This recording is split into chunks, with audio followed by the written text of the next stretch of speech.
ورحمة الله وبركاته من داخل مزرعتنا. يا جماعة اللي عايزني أعرض له حاجة فيديو أو حاجة أو كلام من ده للبيع، يا ريت لما يجي يصور دايما صور، خلي التليفون بالعرض، ما تخليش التليفون واقف وتصور بيه. صور التليفون بالعرض، لأنه عندي اليوتيوب أو أي اليوتيوب عامة بيقبلش فيديوهات متصورة بالصورة بالطول، بتيجي حجمها صغير جدا جدا جدا ومبكسلة وبايظة خالص، المشاهد ما بيعرفش يتفرج عليه. فدايما اللي يجي يصور الفيديو بالعرض.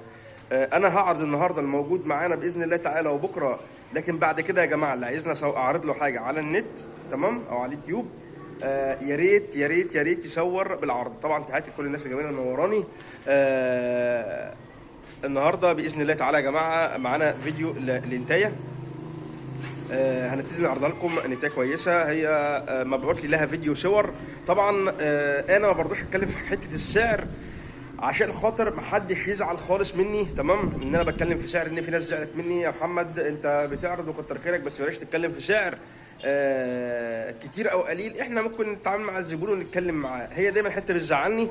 نفسي اتكلم اقول كذا وكذا وكذا وكذا وكذا عشان خاطر محدش يضحك عليه، لكن الناس بتزعل فمضطر ان انا اسكت. لكن الناس المفروض اللي هي موجوده معانا على القناه يبقى خدت بالها وعرفت وفهمت من الفتره اللي احنا قضيناها مع بعضنا باذن الله.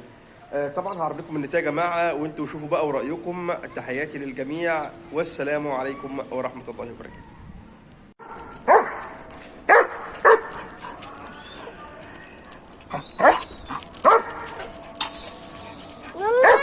سويت